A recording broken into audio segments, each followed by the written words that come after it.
Primero voy a leer toda la porción, un poquito larga, que es desde 4:17 hasta 5:18 inclusive. Como siempre hago, voy diciendo también o corrigiendo las anotaciones que tengo yo hechas en mi propia Biblia del original. Esto pues digo y testifico, dice el original, en el Señor, que ya no andéis como los demás gentiles que andan en la vanidad de su mente, teniendo el entendimiento entenebrecido, excluidos de la vida de Dios por la ignorancia que hay en ellos, por la dureza de su corazón, los cuales, después que se insensibilizaron a sí mismos, dice el original, se entregaron a la lascivia para cometer con avidez toda clase de impureza. Mas vosotros no aprendisteis así a Cristo, si en verdad oísteis de Él y fuisteis enseñados en Él conforme a la verdad que está en Jesús. A que, es decir, habéis sido enseñados a que, en cuanto a la pasada manera de vivir, os despojéis del viejo hombre, que está corrompiéndose conforme a los deseos engañosos, y os vayáis renovando en el espíritu de vuestra mente, y os vistáis de una vez por todas. Aquí no hay presente, el verbo está en pasado, en aorista. Y os vistáis de una vez del nuevo hombre, creado a semejanza de Dios en la justicia y santidad de la verdad. Por lo cual, dejando a un lado la mentira, hablad verdad cada uno con su prójimo, porque somos miembros los unos de los otros. Airaos y no pequéis, dice el original. No se ponga el sol sobre vuestro enojo, ni deis lugar al diablo. El que hurtaba ya no hurte más, sino que trabaje fatigosamente, haciendo con sus manos lo que es bueno, para que tenga, a fin de que tenga para compartir con el que padece necesidad. Ninguna palabra corrompida salga de vuestra boca, sino la que sea buena para satisfacción de la necesidad, a fin de dar gracia a los oyentes. Y no contristéis, es decir, no entristezcáis al Espíritu Santo de Dios, con el cual fuisteis sellados para el día de la redención. Quítense de vosotros toda amargura, enojo, ira, griterío y maledicencia, y toda malicia. Con toda malicia, dice allí, con toda maldad. O sea que hay un con al final que une a todos los demás con él. Antes bien, sed benignos unos con otros, compasivos, perdonándoos unos a otros, haciéndoos los unos a otros la gracia, el favor del perdón, en realidad, como también Dios os hizo esa gracia de perdonaros a vosotros en Cristo. Y entra siguiendo el capítulo 5, el mismo tema. Sed pues imitadores de Dios como hijos amados, y andad en amor, como también Cristo os amó y se entregó a sí mismo por vosotros a Dios como ofrenda y sacrificio de olor fragante. Pero la fornicación y toda inmundicia o avaricia, ni aun se mencione entre vosotros, ni aun se diga que existe entre vosotros propiamente, como conviene a santos. Ni obscenidades, ni necedades, ni truhanerías inconvenientes, podríamos decir chistes verdes y otras cosas, ¿verdad? Ahí están las truhanerías, según el original. Eutrapelía. Sino antes bien acciones de gracias, porque tened bien entendido que ningún fornicario o inmundo o avaro, que es un idólatra, tiene herencia en el reino de Cristo y de Dios. Nadie os engañe con palabras vanas, vacías, dice, porque a causa de estas cosas viene la ira de Dios sobre los hijos de desobediencia. No seáis pues partícipes con ellos, porque en otro tiempo erais tinieblas, mas ahora sois luz en el Señor. Andad como hijos de luz, porque el fruto de la luz está mucho mejor atestiguado en los manuscritos que del Espíritu, porque el fruto de la luz es en toda bondad, justicia y verdad, comprobando qué es lo agradable al Señor. Y no tengáis comunión en las obras infructuosas de las tinieblas. Es un verbo distinto, por eso lo traduzco de esta manera. No es participar aquí. No tengáis comunión en las obras infructuosas de las tinieblas, sino más bien redarguidlas, porque es vergonzoso hasta el mencionar lo que ellos hacen en secreto. Mas todas las cosas redarguidas por la luz son hechas manifiestas, porque la luz es lo que lo manifiesta todo. Por lo cual dice, despiértate tú que duermes y levántate de los muertos y te alumbrará Cristo. Mirad pues con diligencia cómo andéis, no como necios, sino como sabios, aprovechando bien el tiempo, mejor aún, rescatando la oportunidad.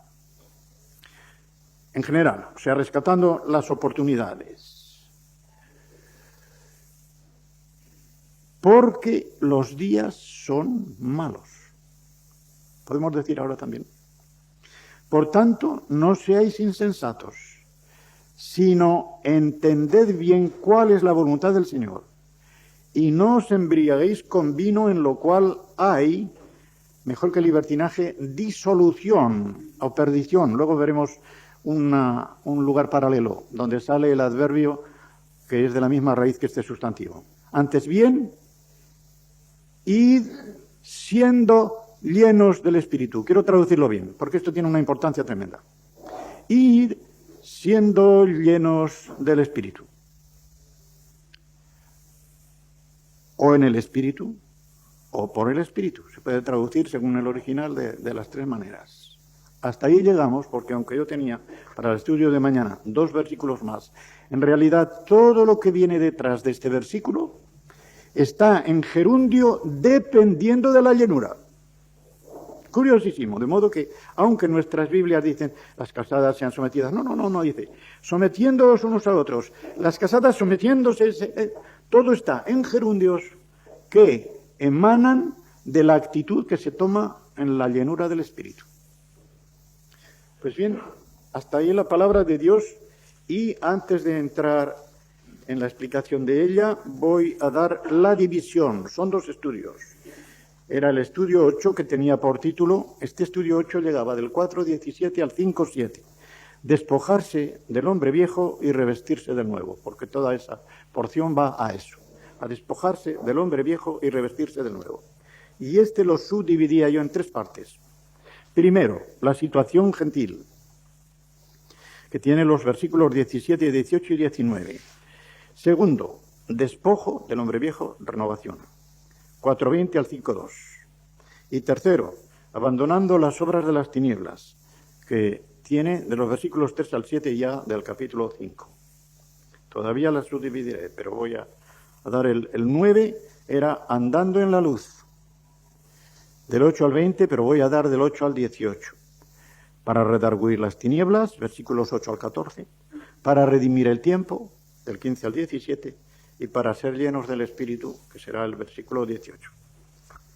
Todavía la situación gentil está subdividida. A, la vanidad de la mente, versículo 17. B, la dureza del corazón, versículo 18. C, consecuencia, la vida corrompida, versículo 19. El despojo y la renovación, primero, imitación de Cristo, 4.20 a 24a, es decir, a la primera parte del versículo 24. B, hay una imagen trinitaria en lo que viene, que arranca del Padre, 24b al 27, el Espíritu, del 28 al 30, y el Hijo, 4.31 hasta 5.2. El tercer punto ya he dicho que es abandonando la obra de las tinieblas. Pues bien,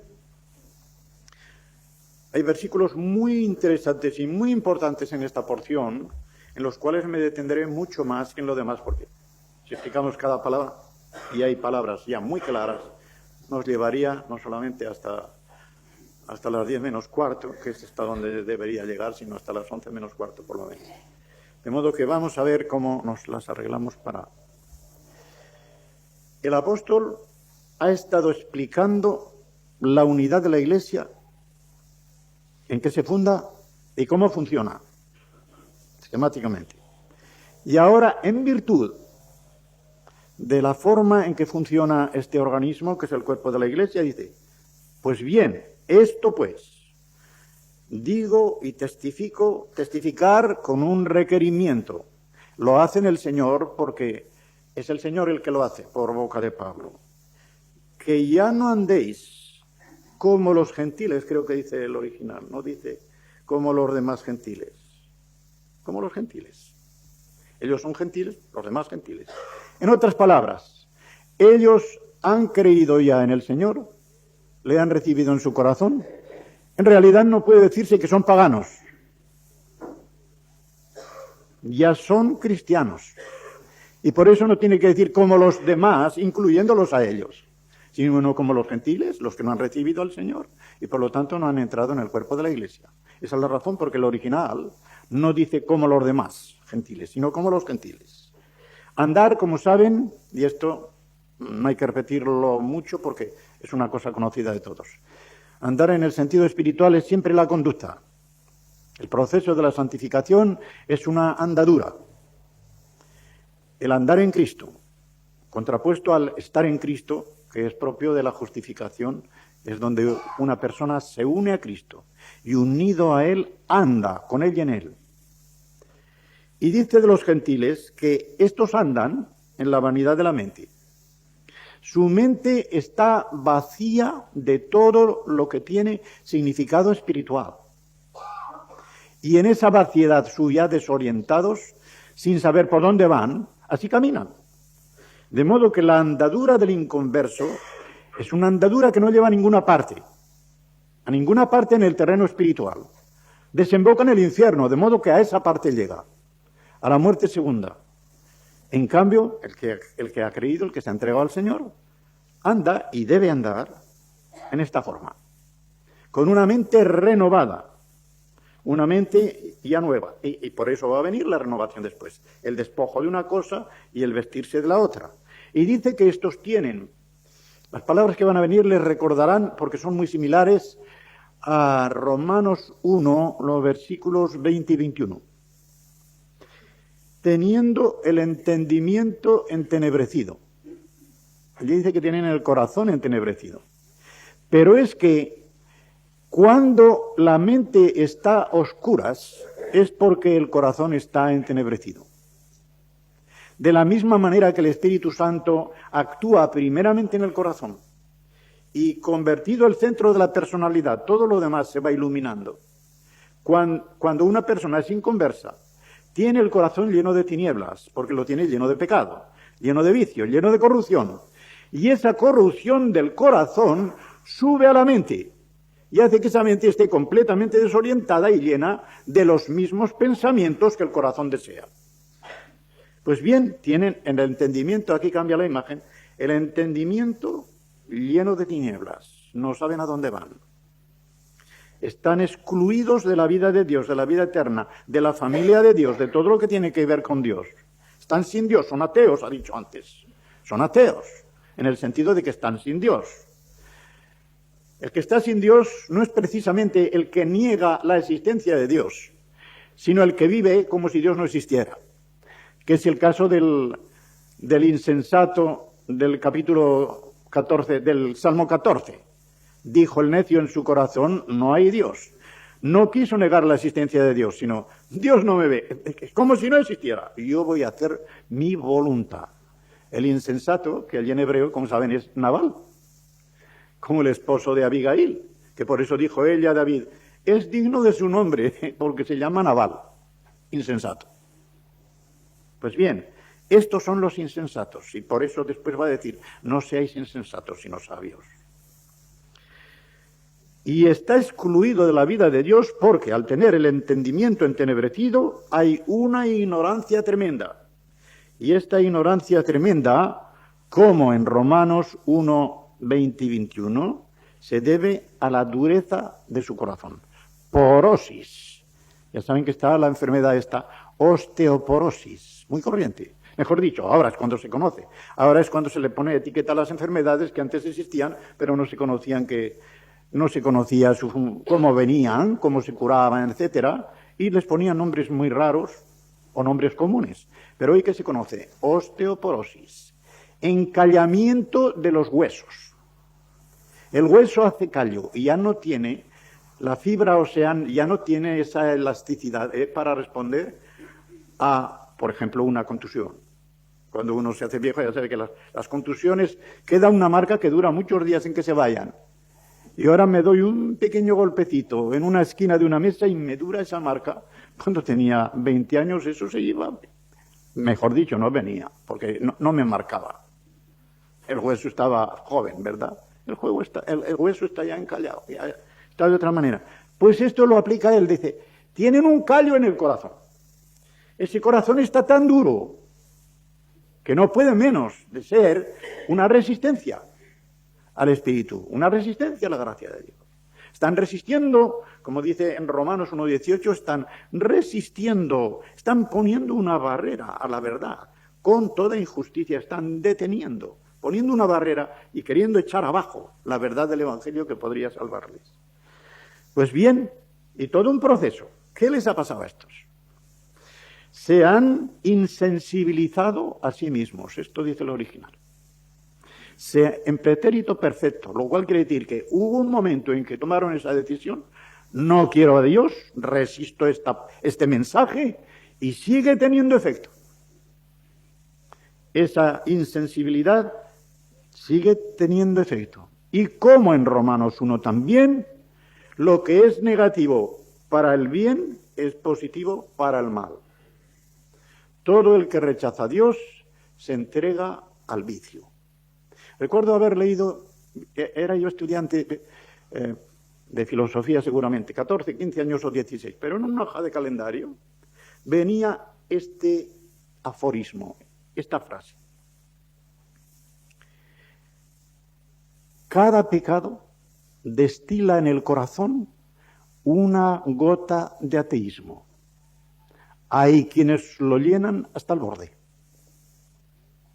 Como diciendo, ¿quiénes son los ateos? Ateos prácticos, los que han ido destilando en su corazón gotas de ateísmo hasta que lo llenan hasta el borde, son ateos.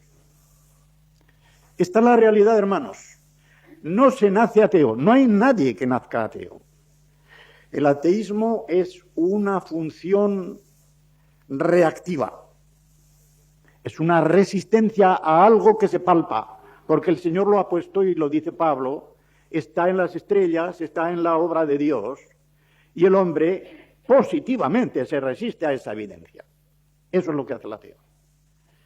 De modo que se van a eso, a destilar vicio. Por eso tienen el entendimiento entenebrecido y el corazón endurecido, empedernido, hecho piedra.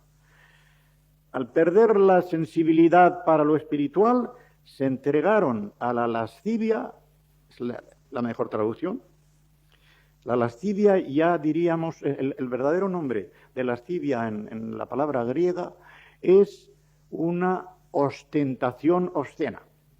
Cuando una persona, sea hombre o mujer, ha perdido la vergüenza en todo esto, y ya no le importa el exhibirse incluso.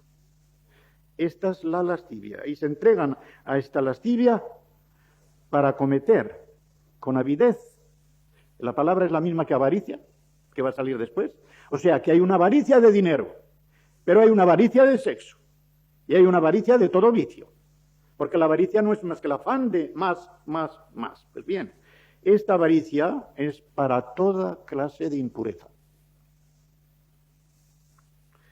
Y él dice, pero vosotros los cristianos ya, que erais gentiles antes, pero ahora ya no.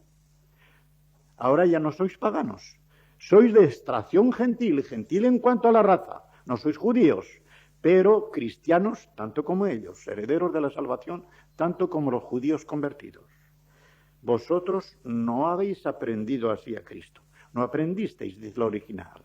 De modo que aquí Cristo no es solamente un cuerpo de doctrina que se aprende, es una persona. Y en realidad todo aquel que haya aprendido mucho acerca de Cristo, pero no haya aprendido a Cristo, no conoce lo que es el fundamento de la religión cristiana en su pureza evangélica.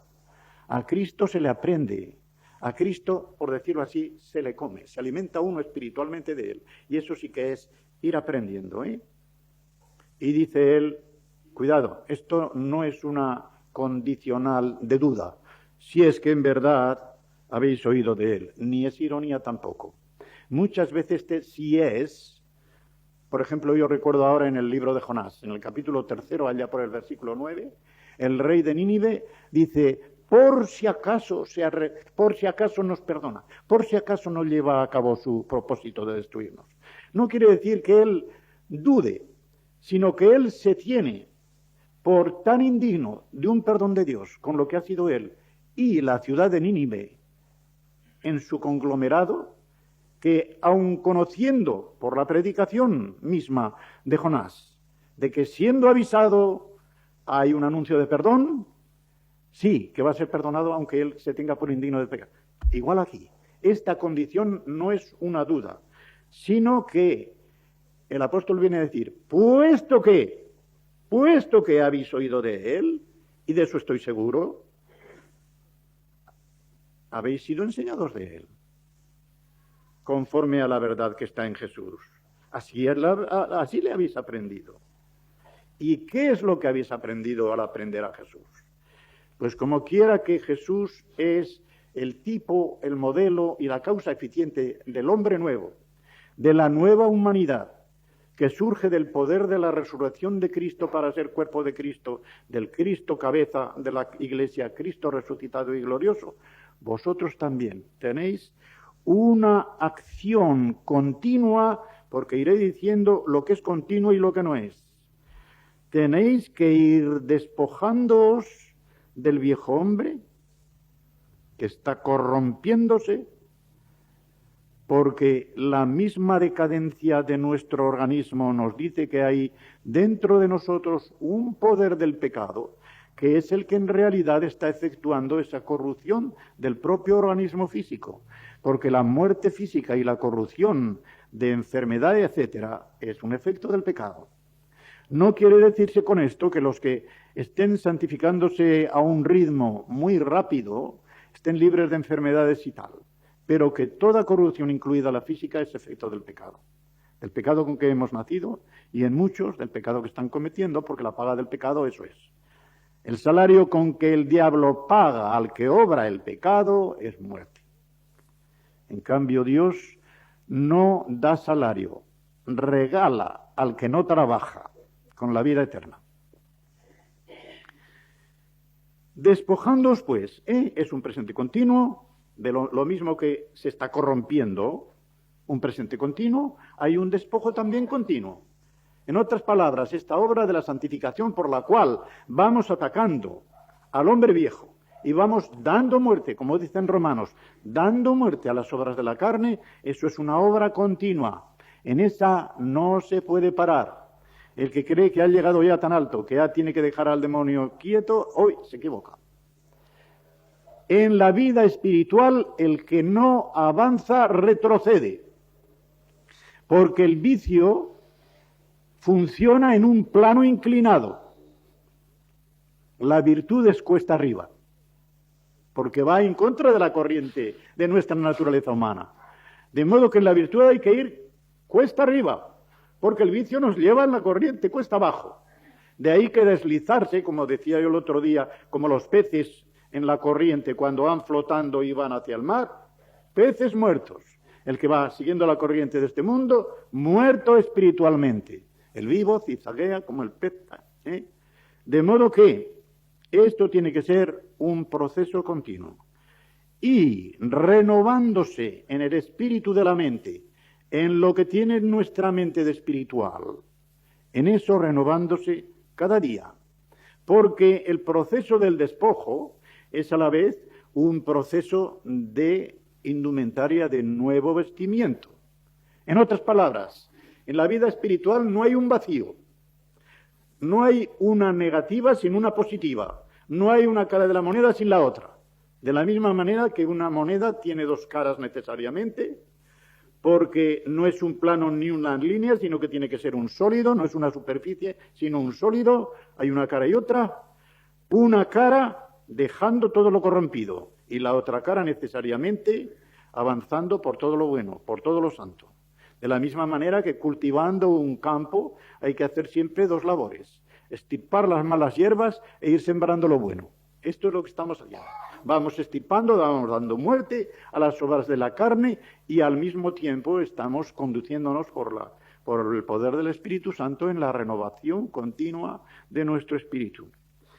Esto lo llama él vestirse del nuevo hombre. Pero este vestimiento está en pasado, aoristo. Y quiere decir que el acto de vestirse, la decisión de vestirse del hombre nuevo, se tomó de una vez por todas. Pero este vestido que se tomó parece como que va entrando dentro y posesionándose de la persona, para que no sea solo el exterior el que se viste y aparezca en el exterior como que es cristiano, sino que todo su interior se renueve de tal forma que refleje a Cristo en toda su conducta, como lo va a decir al comienzo del capítulo 5. Hay, por lo tanto, este vestimiento que lleva consigo una renovación completa de nuestro espíritu interior y que lleva consigo esa cara negativa de un despojo progresivo del hombre viejo, que no se acaba de desvestir. El hombre viejo, como el poder del pecado, no se acaba hasta que no llegamos al final. Y cuando se va la presencia del pecado es cuando se va también el poder del pecado. Pero ya en este mundo tiene que ir siendo contrarrestado, Romanos 6:6, contrarrestado, abolido legalmente y contrarrestado realmente por la fuerza del Espíritu Santo en el proceso de la santificación. Y dice, por lo cual, como diciendo, esta va a ser la manera de despojaros del viejo hombre y de ir vistiéndoos del nuevo, de ir renovando vuestra mente, desechando la mentira, hablando verdad cada uno con su prójimo. Voy a decir que mentira y verdad en la Biblia no tienen el mismo sentido que les damos en la actualidad. Cuando decimos mentira, todo el mundo entiende decir una mentira, decir una cosa que es falsa. Cuando decimos verdad, pues que dicen algo que es verdadero. En la Biblia no es este el sentido primordial. El sentido primordial de la verdad es que la vida entera de una persona se ajusta a la verdad de Dios en Cristo y en su ley. De modo que en la medida en que una persona cumple la voluntad de Dios, está haciendo la verdad. Y en la medida en que está entregándose al pecado, está haciendo la mentira. De modo que una persona tiene como una incorporación de la mentira y de la verdad según la forma en que se conduce. Se conduce por el pecado, su vida es una mentira. Se conduce por la virtud, su vida es una verdad. De ahí veréis una cosa que parece un poco rara. Cuando en Apocalipsis 21:8 están allí esa procesión de las 8 categorías de los que van entrando por las puertas del infierno, ¿quiénes la empiezan? Los cobardes, y la cierran los mentirosos. Qué cosa más rara. ¿Quiénes son los cobardes? Los que no han tenido el coraje suficiente para dar testimonio del Señor Jesucristo cuando ha venido la persecución. Juan está escribiendo en tiempos de la persecución de Domiciano. ¿Quiénes son los mentirosos? ¿Los que decían mentiritas? No, hombre, no. Aquellos cuya vida era una mentira completa. Y por eso están cerrando la procesión. Como diciendo, todos ellos en realidad son unos mentirosos porque su vida es una mentira completa. Esto para entender, pues, lo que es en realidad la mentira y la verdad. Ahora, eso que es mentira o verdad en el corazón, del corazón sale a la boca. Porque uno que está diciendo mentiras o verdades es porque en su corazón está instalada la mentira o la verdad. Y así, desechando la mentira, hablad verdad, dice. Cada uno con su prójimo. El creyente tiene que ser, por excelencia, el fiable. Aquel de quien su hermano, su hermana, se puede fiar. Y es triste, ¿verdad?, que muchas veces no nos podamos fiar de quienes se llaman hermanos nuestros, hermanas nuestras.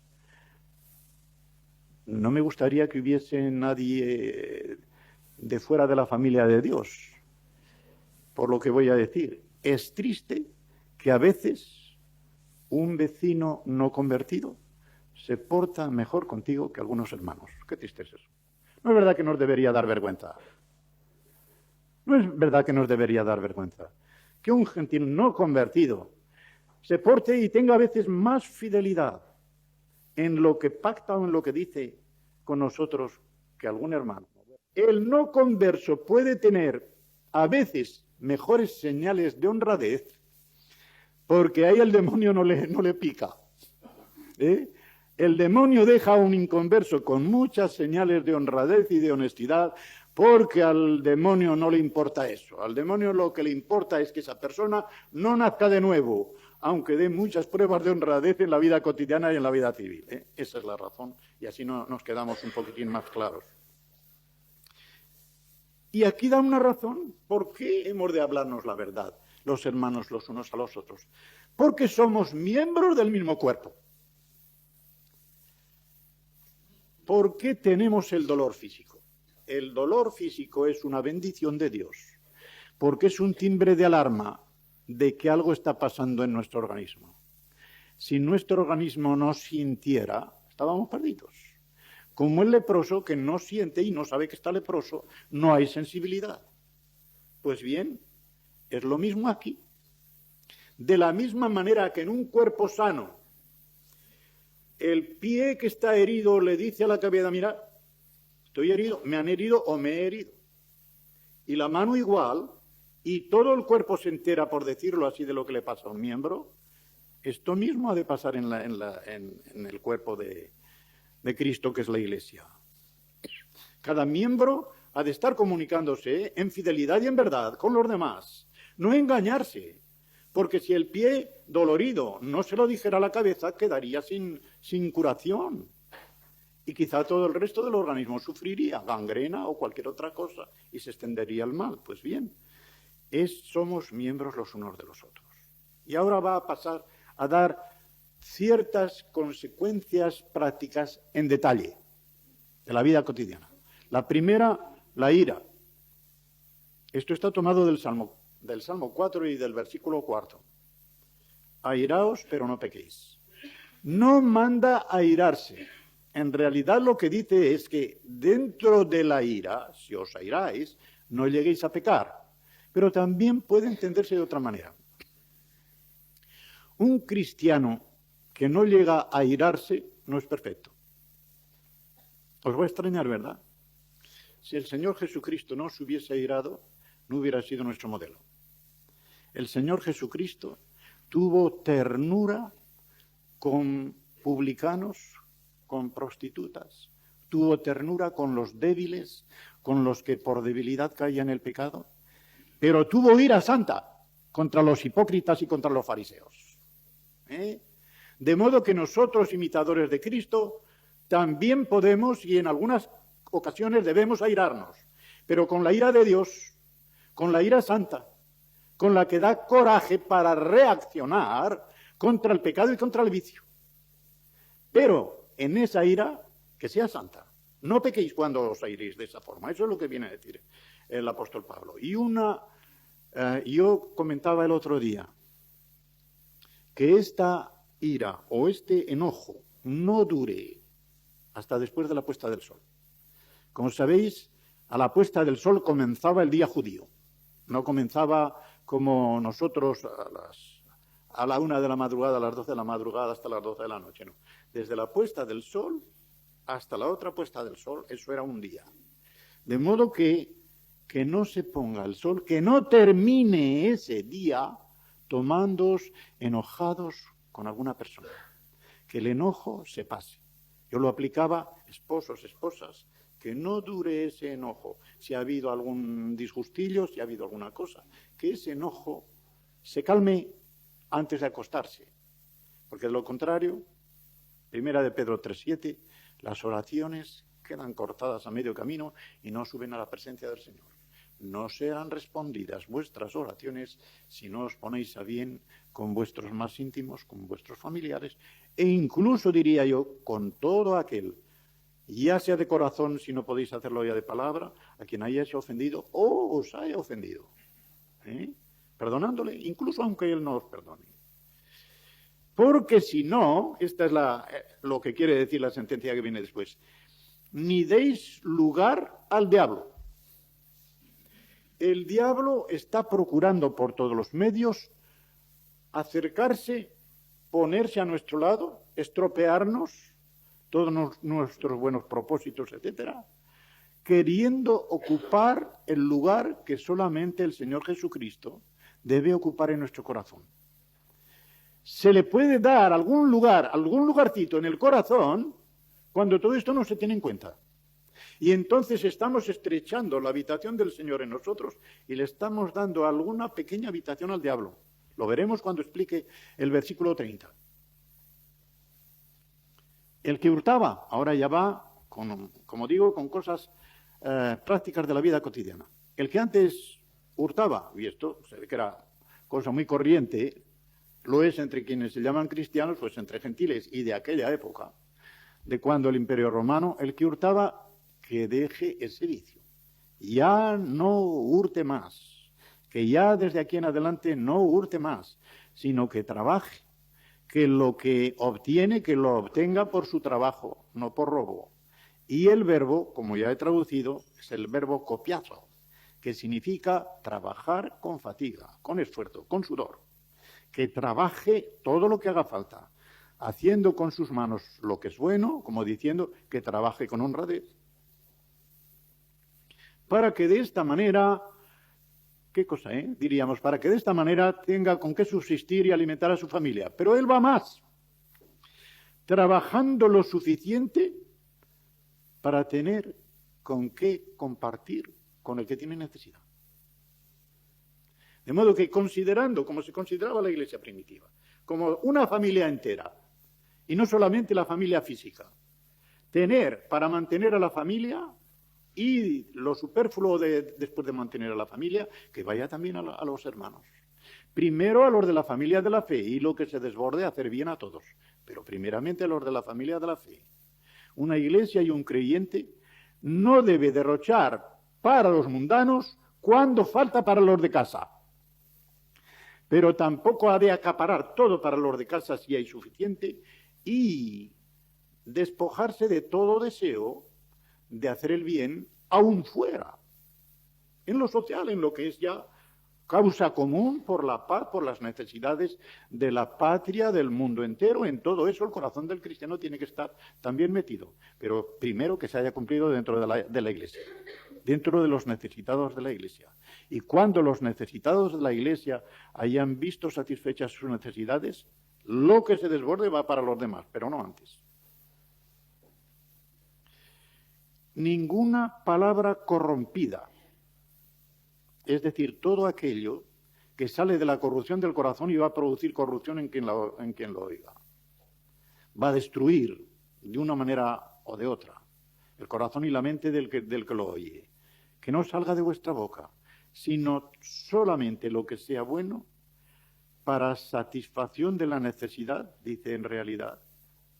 Pero aquí la necesidad ya no es solamente una necesidad física, porque entonces la palabra sería como la que dice Santiago, id por ahí calentaos, no solamente para satisfacción de una necesidad física, sino especialmente para la necesidad espiritual que toda persona tiene y que los creyentes tenemos que ir satisfaciendo con palabras que sean sal y gracia que edifiquen. Y esa edificación cumple las necesidades que en el terreno espiritual tenemos. E incluso puede ser un consejo para que esa persona o esa familia sepa administrar mejor incluso los bienes de fortuna. El ser creyente no excluye el ser un insensato en la administración de los bienes de fortuna. Pero el Señor quiere que además de ser prudentes en lo espiritual, lo seamos en todo lo demás. En otras palabras, un creyente que administra muy mal y quizá llega a endeudarse, no es buen creyente. Tiene que aprender también a administrar las cosas de su casa y quizá todo esto quede englobado en lo que es satisfacción de la necesidad. Y por eso dice, a fin de dar gracia a los oyentes. También dice él que toda conversación tiene que estar con sal y pimienta, es lo mejor decir, ¿verdad?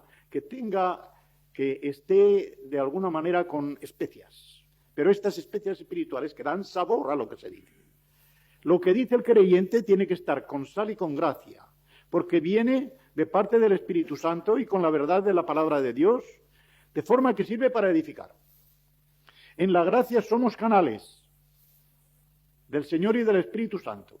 Y en la sal hemos sido constituidos, como dijo el Señor Jesucristo, en sal de la tierra. Luz del mundo levantada para que todos la vean. Y sal que no quita la corrupción de suyo, pero sí preserva de una mayor corrupción. El mundo ya está corrompido. En una carne corrompida no se pone sal para quitarle la corrupción, pero sí para evitar que se corrompa más. Y esto es lo que hace el cristiano en el mundo, o debe hacer. Ser sal que impide que el mundo se corrompa más de lo que está. Ser una función en medio de este mundo corrompido en que pone cierta barrera a esa corrupción que hay. Y que se vea que ese círculo que rodea al creyente, pero es un círculo mundano, se ve afectado de alguna manera de esa luz y de esa sal. Y ahora viene un versículo precioso. Yo doy una ilustración, a mí me hace bien para entender esto y espero que os haga a vosotros. Mirad, al Espíritu Santo se le puede impedir de dos maneras porque el Espíritu Santo viene a realizar dos funciones dentro del creyente. Esto creo que es algo que a mí me ha costado mucho llegar al fondo. Pero lo que a mí me ha costado a mí, no quiero que os cueste tanto a vosotros. Os voy a comunicar lo que yo he encontrado. El Espíritu Santo en el creyente tiene dos funciones. Una de santificación o de gracia y otra de poder. En cuanto a la gracia, se puede estropear la acción del Espíritu Santo entristeciéndola. Yo explicaré cómo se le entristece. En cuanto al poder, apagándolo. Primera Tesalonicenses, en el capítulo 5 y el versículo 19, dice, no apaguéis el Espíritu. ¿Qué significa no apaguéis el Espíritu? Vamos a verlo por la otra parte. En 2 Timoteo, en el capítulo 1 y en el versículo 6, le dice Pablo a Timoteo que no sea cobarde, que no se intimide, sino que reavive el fuego del Espíritu que hay en él por el don que le fue impartido con la imposición de manos del propio apóstol. El verbo que hay allí es muy expresivo, porque significa dar como con un fuelle, soplar, para que el fuego que estaba ahí ya bajo el rescoldo y se iba apagando, eso que queda de fuego, se encienda más, se reavive. Pirozó, piro, ahí está el fuego, aná, de nuevo, piro está el fuego y zo, vida. Darle nueva vida al fuego que ya se estaba apagando bajo el rescoldo. Pues bien, lo contrario de eso, de ese don de poder, es el apagar el espíritu. Y por eso él sigue diciendo, no menospreciando las profecías y cosas de esas, todo lo que tiene que ver con el poder. Pero ahora, porque no hemos llegado ahí, vamos a ver lo que significa el contristar al espíritu. El Espíritu Santo, como digo, viene en nosotros a hacer una obra de gracia. En otras palabras, viene a santificar todo nuestro ser y entra en nuestro corazón para que pueda ser consagrado al Señor. Él hace una obra de artista, ya digamos de pintor o de escultor. Yo digo de pintor porque viene mejor para la ilustración que voy a hacer. Supongamos que vamos a decorar nuestra casa. Hay dinero para hacer una buena decoración y para llamar a un buen pintor. Y este pintor va pintando, decorando las habitaciones de nuestro piso o de nuestra casa, una por una. Una labor excelente. Bueno, puede haber una labor más excelente que la que el Espíritu Santo, el artista divino, está haciendo en nuestros corazones. No puede haber cosa tal. Cuando la veamos un día diremos, ¡qué maravilla! ¿Y por qué entristecía yo al Espíritu Santo? ¿Por qué impedía yo su obra? Cuando nosotros estropeamos esa obra que el Espíritu va haciendo, como si con un caldero lleno de barro, ¡plá! Y otra, y otra, y otra. Cada pecado que el creyente comete es una pellada de barro que echa a la obra decoradora del Espíritu. Ese artista divino que viene con esa buena intención de decorar nuestra casa, nuestro corazón y hacerlo hermoso para el Señor, se vuelve a nosotros y dice, pero hijo mío, ¿qué estás haciendo? Estoy hermoseando tu casa y tú me la estás ensuciando. Ni más ni menos. Esto es entristecer al Espíritu Santo. Se entristece porque le estamos impidiendo en realidad esa obra tan maravillosa de decoración de nuestra casa. Y dice, fijaos bien que ese Espíritu Santo es el que os ha sellado. Ha puesto la garantía, el sello de Dios Padre con la imagen del Hijo, de que sois suyos y que por lo tanto tenéis asegurada vuestra salvación en el día de la redención. ¿Cuál es el día de la redención puesto aquí en futuro? Pues el día en que el Espíritu Santo dará el último toque en esa obra y seremos o transformados o resucitados y se acabó. De modo que la redención como la santificación tienen 3 estadios. El inicial, que coincide con la justificación, el progresivo, que coincide con la santificación, y este, que coincide con la glorificación. En el día de la glorificación que nos hará el Señor, el Espíritu Santo habrá dado el último toque. Y ese es el día de la redención, porque ese es el día en que el pago de nuestra compra habrá sido liquidado, no solamente en cuanto a nuestras culpas, cancelada la deuda de la culpa, sino toda la escoria y todo lo malo que había en nosotros habrá sido extirpado. De modo que ese es el día de la redención.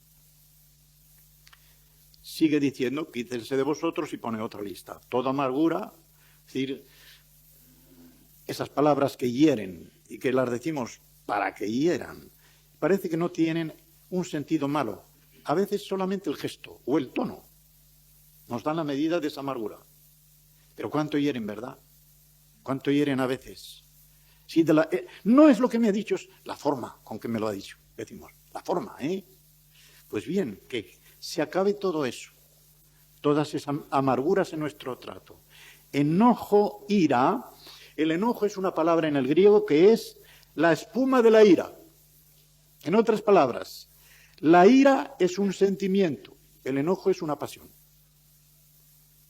Es como el ápice de un corazón que está enojado continuamente y estalla en un momento de pasión. Enojo, ira, griterío, eso todo el mundo lo sabemos, ¿verdad? Cuando uno en una discusión se sube a palabras más hartas que otras que dicen... Los gitanos, una palabra más harta que otra, ya se va poniendo aquello, de la palabra harta se va al tortazo, ¿no? Pues el griterío va a esto, no gritéis entre vosotros porque ¿a qué vais a llegar? Y luego, por maledicencia, dice blasfemia. La gente cree que blasfemia es solamente decir palabras insultantes contra Dios, contra la Virgen y los santos, no. La palabra blasfemia significa simplemente hablar mal. Hablar mal. Y cuando se habla mal de Dios, se blasfema. Cuando se habla mal de otros, de alguna manera se blasfema. Esto es lo que quería decir aquí. La maledicencia. No hablar el mal. Y no hablar mal. Y, como he dicho antes, todo está unido con la malicia. Por el contrario, en vez de airarse y de saltarse los unos contra los otros y hasta llegar a las manos quitadas, benignos. La benignidad, Christotes en griego, es una virtud por la cual, en vez de subirse arriba, uno está siempre con una mansedumbre continua y completa en el modo de comportarse. Añade a la mansedumbre, o podríamos decir que en los ingredientes de la benignidad entran la mansedumbre y el amor. Una mansedumbre con amor hace que seamos benignos hacia los demás. Naturalmente que eso supone una humildad de parte del que habla, con respecto al que escucha. Benignos unos con otros. Y ahora la palabra que he traducido por compasivos y pone misericordiosos en la mayor parte de las ediciones, les voy a decir, es la misma que sale, por ejemplo, en la multiplicación de los panes, en los evangelios, cuando dice al pie de la letra, que al Señor se le conmovieron las entrañas, se le conmovió el corazón.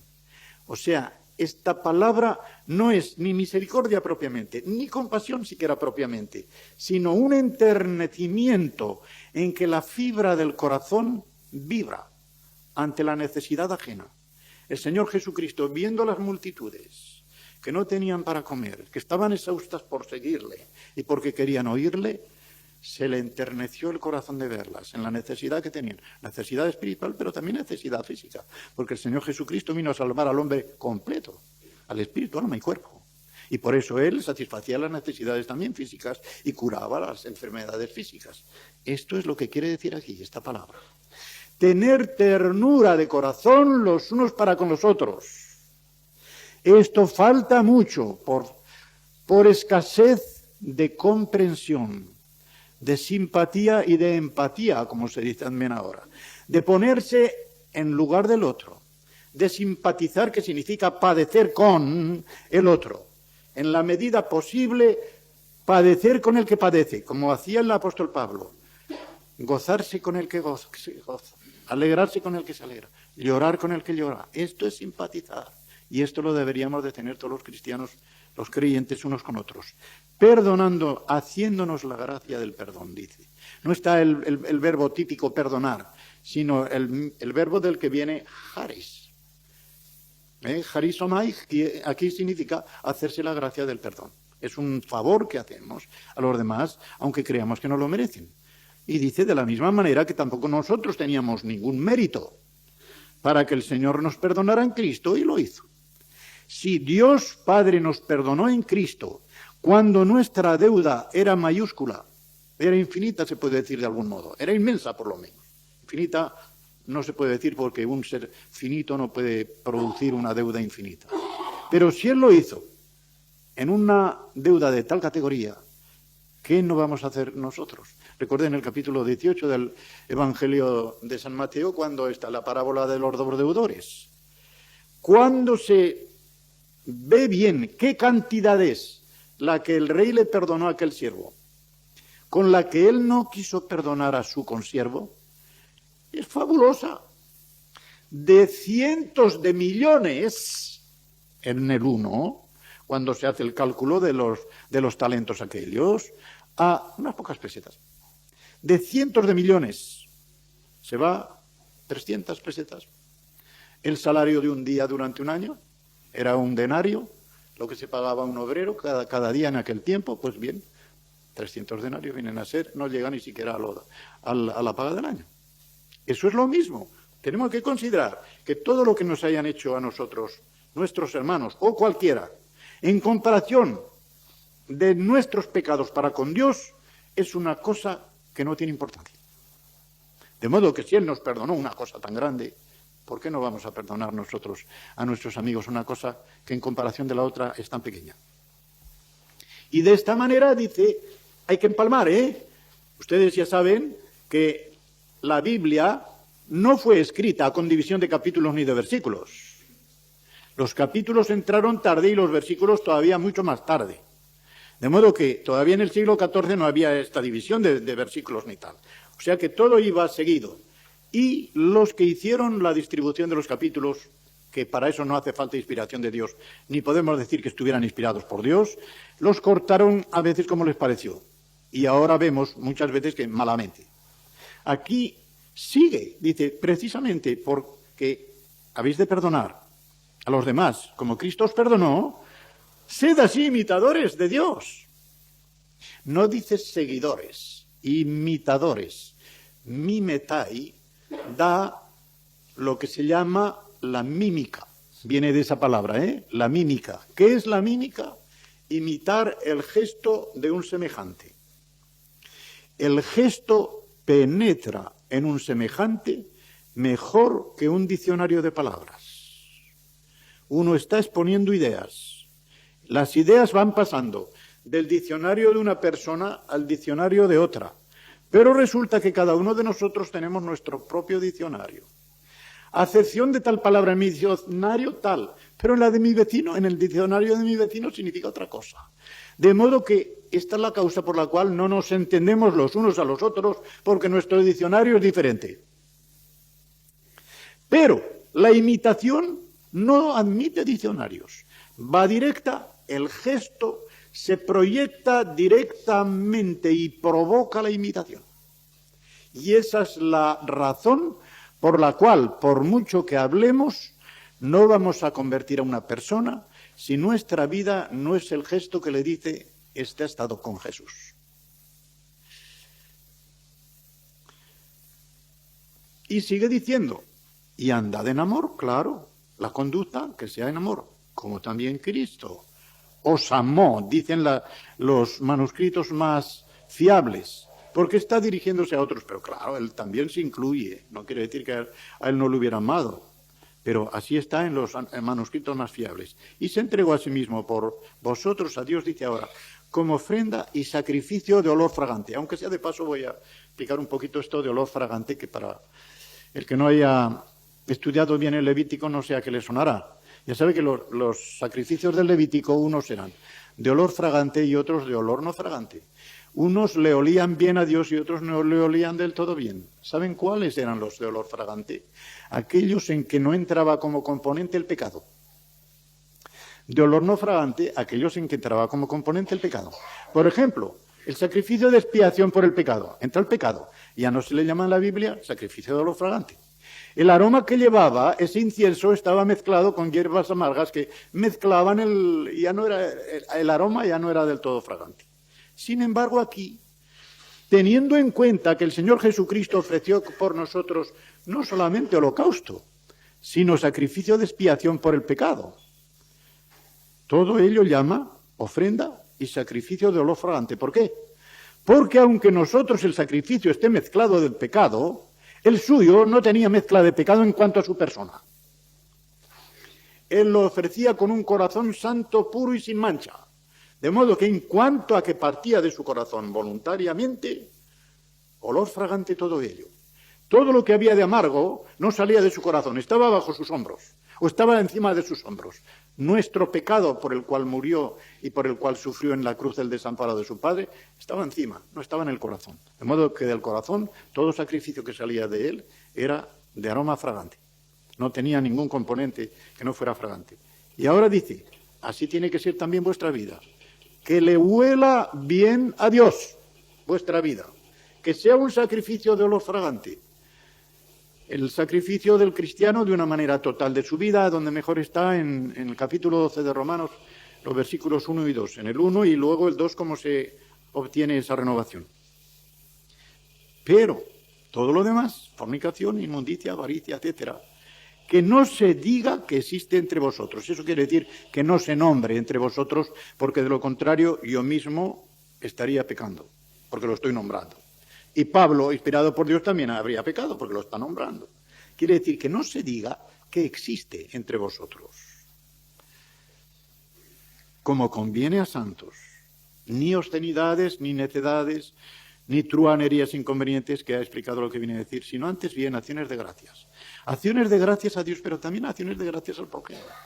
Es decir, que lo que hablemos con el prójimo sea de una educación espiritual cristiana, cosa que le edifique, pero además cosa en que se muestre que le tenemos nuestra estima, nuestro afecto, nuestra gratitud. Todo esto a Dios y también al creyente, a nuestro hermano. Todo esto entra dentro de la Eucaristía, que es la palabra aquí. Acción de gracias.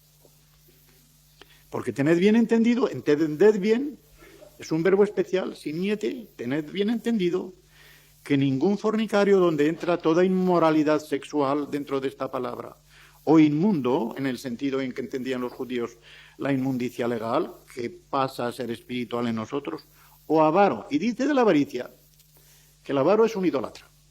No lo dice de otros pecados, porque otros pecados no llegan a subyugar el corazón del hombre con una idolatría tan grande como la avaricia.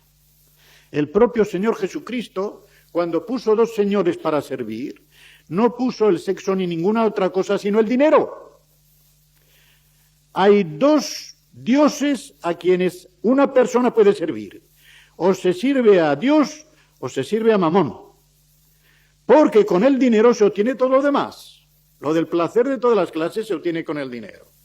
Y es muy curioso que la palabra Mamón, según una opinión probable, viene en el mismo arameo del hebreo amán, que significa sustentarse. Es decir, que una persona es idólatra porque pone al dinero como base de sustentación de su existencia. En vez de fiarse de Dios y de sustentarse sobre Dios, se fía de su dinero y se sustenta sobre el dinero. Como diciendo, a mí el dinero me lo va a dar todo. El mundano piensa así, no piensa en Dios porque piensa que el dinero le va a sacar de todas las dificultades. Se engaña, pero esa es la triste realidad. Tiene como base de su existencia el dinero. Por lo tanto, lo eleva en su corazón a la categoría de ídolo, allí le pone un altar y ante él se prosterna y a él pone toda su vida, haciendo lo que haga falta, sin tener contemplación en los medios que emplea con tal de alcanzar ese dinero con el cual tendrá todo lo demás. Poder, en la escala social, sexo, todo lo que quiera, lo tendrá si tiene el dinero. De modo que por eso dice que el avaro, que es el que va en busca del dinero, es un idólatra. Y nadie dice que tiene estas cosas va a heredar la verdadera herencia, que es la herencia en el reino de Cristo y de Dios. Y no tengáis comunión con las obras de ellos, con estas obras que son infructuosas, no dan nunca buen fruto, dan fruto corrompido, fruto propio de las tinieblas, no fruto de la luz, sino más bien redarguidlas. Mirad, el verbo que sale aquí, sale en Juan 8:46, cuando el Señor Jesucristo se dirige a los fariseos y dice, ¿quién de vosotros me redarguirá de pecado? Quiere decir, a ver, ¿quién de vosotros puede persuadirme a mí de que soy un pecador, de que cometo pecado? Redarguir, pues, es persuadir y convencer a una persona de que está haciendo un mal. Como estas obras son malas, dice, en vez de practicarlas, redarguidlas. Que vuestra propia conducta y vuestro modo de hablar sea una reprensión viva del mal que se realiza delante de vosotros. Redarguid esas obras. Persuadid a los que las hacen de que están haciendo el mal. Que ellos lleguen algún día quizá a convencerse de que es malo lo que están haciendo. Porque dice, es vergonzoso. Incluso el mencionar da vergüenza lo que hacen en secreto. A los españoles se les ha quitado legalmente la vergüenza de que desde que el diccionario de la Real Academia incorporó a su vocabulario todo el vocabulario secreto de Camilo José Cela. Eso, en paréntesis. De modo que ya cualquiera puede decir una palabrota y puede responder, no, esto ya no es palabrota. Cuidado que está ya admitido por la Real Academia de la Lengua, la cual tiene por oficio limpiar, fijar y dar esplendor. Hay cosas a las que por mucho que se limpien siempre siguen sucias, de modo que la Academia en eso no ha hecho un acto de limpieza, sino de porquería. Bueno, que me perdone si hay algún académico aquí. Si es de número, claro. Pues bien, redarguirlas porque es vergonzoso incluso el mencionar. Mas todas las cosas que se redarguyen y queda una persuasión, salen de la oscuridad a la luz, dice él. Son hechas manifiestas, ¿se ven? Se ven porque la luz es la que lo manifiesta todo. Qué bien. Hay una cosa en un escondite, una buena lámpara con su foco y allí se encuentra. Personas que están en la oscuridad y en los escondites, en cuanto pasa incluso el foco de un coche, los focos de un coche, ¿verdad? Cesan de hacer cosas que estarían haciendo malas, porque la luz los redarguye. Demuestran que están haciendo algo vergonzoso cuando ante la luz cesan, ¿no? Esto es una ilustración también. La luz es la que lo manifiesta todo. Y por eso dice, despiértate tú que duermes, levántate de los muertos, te alumbrará Cristo. Y ahora mirad, sed diligentes en ver cómo andáis, cómo os conducís. No como necios, está la palabra allí, asofoi, sino sofoi. Cuando se ve una A delante de esto, significa sin. Asofoi, sin sabiduría, sofoi, sabios. Aprovechando bien el tiempo, rescatando la oportunidad, he dicho, y cómo corre el reloj, porque yo esto quiero explicarlo como el versículo 18 tan importante. Mirad, Si no me regañáis por alargarme un poco en esto, pero esto es muy importante. Lo que quiere decir aquí Pablo es lo siguiente. La oportunidad, porque aquí no quiere decir el tiempo del reloj, sino las oportunidades que uno tiene, kairos en griego, no cronos, son todas esas oportunidades que a veces dejamos pasar y que la vida nos presenta para hacer el bien. Esas oportunidades, Pablo las considera como personalizándolas como dentro del mercado de esclavos, de donde las puede sacar el diablo o las podemos sacar nosotros si actuamos según Dios. Esa oportunidad es como un punto puesto allí dentro del tiempo y que van pasando de vez en cuando, y esa oportunidad puede llegar el diablo y por medio de un malvado aprovecharla. ¿Para qué? Para el mal. Y él dice, no, esas oportunidades no dejéis que las aproveche el diablo, aprovechadla vosotros. Y el verbo dice, comprándolas, rescatándolas y sacándolas del mercado de esclavos del demonio. Ahí están puestas en medio del mal. Pero vosotros, el rescatar el tiempo o redimirlo no es sino sacar esas unidades de tiempo que son oportunidades de ese mercado de esclavos y hacer que sean libres. Darles un valor de cristiandad, darles un valor de vida espiritual. Esto es lo que significa. Aprovechad, no dejéis pasar ninguna oportunidad, porque mirad, lo habréis leído en algún punto, pero es una cosa digna de pensarse mucho. La oportunidad que pasa no vuelve más. Podrá volver otra semejante, pero aquella que perdiste no volverá más. ¿Habéis oído esta frase, que es frase clásica de los griegos? La ocasión la pintan calva, ¿da? ¿Sabéis dónde se originó esto y por qué? Porque a la ocasión la ponían como una diosa, porque todo lo divinizaban los griegos como los romanos, que llevaba un cabello muy largo para darle hermosura. Pero ese cabello, en vez de llevarlo largo sobre el cuello y las espaldas, lo llevaba recogido y sobre la cara. De tal forma que hasta que no se presentaba a esta diosa, no se la reconocía, y había que tirarle del cabello para verle la cara y ver quién era. Porque esto, cuando ya se había pasado, calva, todo el pelo estaba sobre la cara, ya no estaba sobre las espaldas. De modo que cuando ha pasado la ocasión ya no se puede tomar porque es calva. La ocasión solamente se podía tomar en el momento de pasar. Agarrándola del pelo, tú no te vas, yo te aprovecho. Este es el origen de la frase esa, la ocasión la pintan calva. Si les puede aprovechar para saber cómo se va a presentar una oportunidad y que hay que aprovecharla. Por tanto, no seáis insensatos, sino entendidos, entendiendo bien cuál es la voluntad del Señor. Y ahora viene el versículo con que voy a terminar y que tiene la importancia mayor de toda esta porción. Y según decíamos, me preguntaba ayer un hermano, si quisiera decir, ¿qué versículo o versículos cree usted que son los principales de esta cosa? Hombre, es muy difícil. Pero yo pondría el versículo 23 del capítulo 1 como abriendo el campo para toda la epístola y como cerrándola. Todo lo demás que viene es consecuencia de la llenura del Espíritu.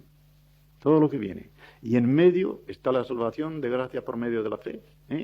Los 3 versículos más importantes de toda esta carta, epístola a los Efesios, son esos. 1:23, 2:8, 5:18.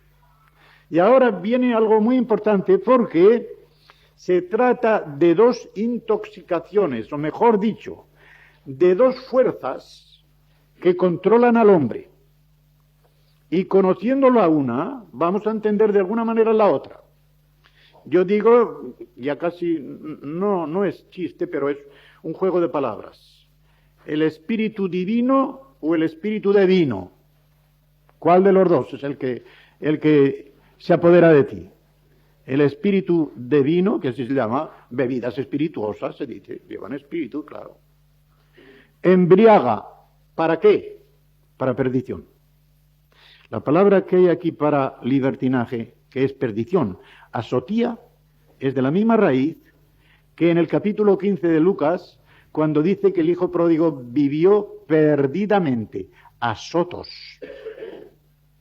La misma perdición que fue para él el gastar todo su dinero, como dijo con verdad su hermano, con rameras, toda aquella hacienda que el padre le dio, la gastó vergonzosamente, perdidamente, destruyéndose, hasta que volvió en sí y fue él mismo. Aquí es igual.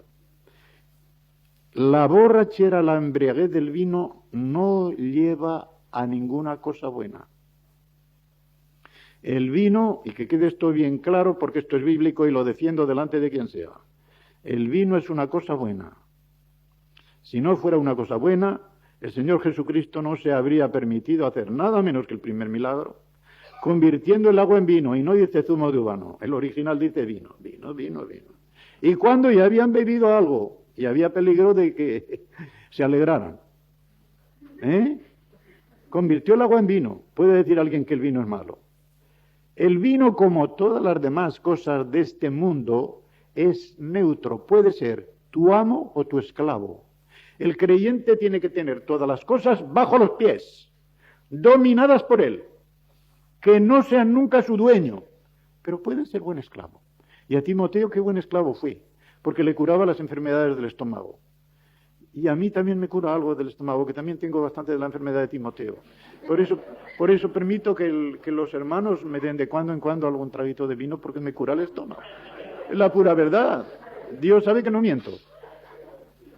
Yo tuve gastritis y he tenido tantas cosas de estómago. Con eso no hay indigestión posible si es buen vino, hombre. Y hay cama, que dicen en Aragón, ¿verdad? Cuando hay asiento, cuando uno ha comido y come bien, pues hay cama, que dicen en Aragón, y lo dirá mi paisano que está allá atrás. Pues bien, va esto. No hagáis esto. Que no se adueñe el vino de vosotros, porque vais a estar perdidos. Es un poder incontrolado y os va a sacar fuera de control. Os va a sacar fuera de casillas. Y hará que estéis ejecutando cosas que en vuestro sentido bueno, en vuestro sano juicio, no las haríais de ninguna manera. Y voy a poner un ejemplo. A un cualquiera que viene a tu lado, no le dirías los secretos de tu negocio y de tal. El que se emborracha lo dice todo. Por eso dicen que en el vino está la verdad. Porque el vino hace desembuchar todo lo que hay sin control ninguno. No deis eso, que es un desdoro no solamente de la personalidad, es una corrupción, es una perdición. Al contrario, sed llenos del Espíritu, se entiende del Espíritu Santo, pero fijaos en esto, solamente voy a decir estas cosas y explicar algo para que no quede en el aire. El verbo de ser llenos está en imperativo, de presente de la voz pasiva. Esto quiere decir lo siguiente, no es una opción. El apóstol Pablo no dice, si os viene bien, sed llenos del Espíritu Santo, no, lo manda. El verbo está en imperativo, está en presente, que quiere decir que esta llenura es continua, ir siendo llenados del Espíritu. Y como dice Billy Graham en su libro El Espíritu Santo, llegarán algunas ocasiones en las que a esa llenura constante tendréis que añadir una llenura de emergencia, como en una casa cuando hay agua suficiente para el abastecimiento de la casa, la limpieza, etc. Pero hay un incendio y necesitáis llamar a los bomberos, más agua. Es una cosa de emergencia. Hay situaciones de emergencia en la vida del cristiano en que esa llenura constante, diríamos, no basta. Pero Dios tiene una provisión, una llenura de emergencia. Si se le pide al Espíritu Santo, la hará. Pero id siendo llenados ya de suyo, aunque no venga esta emergencia, id siendo llenados. Presente, continuo, de imperativo y en la voz pasiva. Esto quiere decir que no somos nosotros los que estamos tirando del Espíritu Santo para que entre o haga su obra, sino los que nos abrimos para que el Espíritu Santo haga la suya.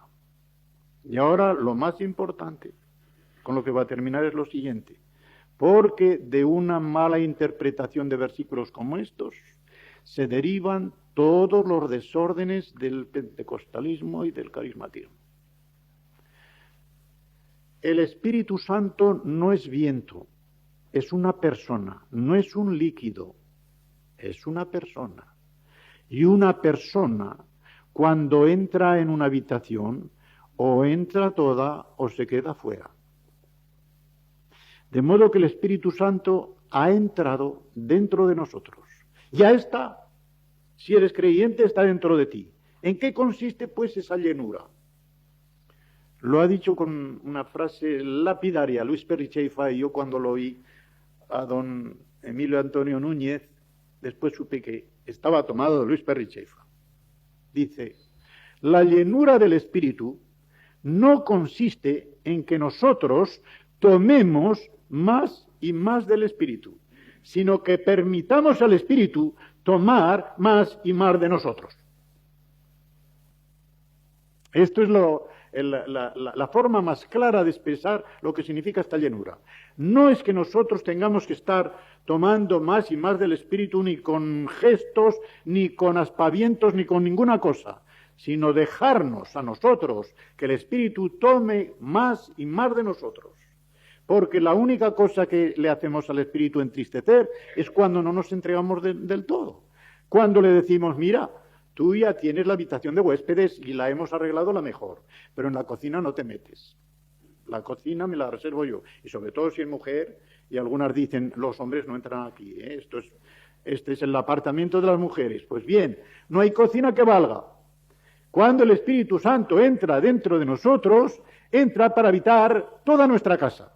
Y es que si no la habita toda, no la va a consagrar toda. Va a dejar algo sin consagrar. Y eso que se queda sin consagrar y que a veces lo dejamos sin consagrar porque le ponemos una barrera al Espíritu Santo, eso es una cosa profana. Ahí, si no está el Espíritu Santo, habrá un ídolo. Le habremos puesto un altarcito en un recoveco del corazón y ahí tenemos un ídolo. Lo llamemos como lo llamemos. Ídolo de carne, de dinero, de papel moneda, de lo que sea, pero es un ídolo que está haciendo obstrucción al Espíritu Santo. Y eso es lo que impide el ser llenos del Espíritu Santo. Pero en el momento en que nosotros nos abrimos totalmente y le decimos, Espíritu Santo, eres Dios y Señor, como el Padre y el Hijo. Sé que estás dentro de mí porque tengo la conciencia de que soy salvo y he nacido de nuevo. Pues ahora, como buen creyente, yo te pido que tomes posesión de toda mi casa. De la misma manera que a un amigo, a un hermano se le dice, ha entrado usted en su casa. Al Espíritu Santo, Señor, estás en tu casa y hazte Señor de esta casa.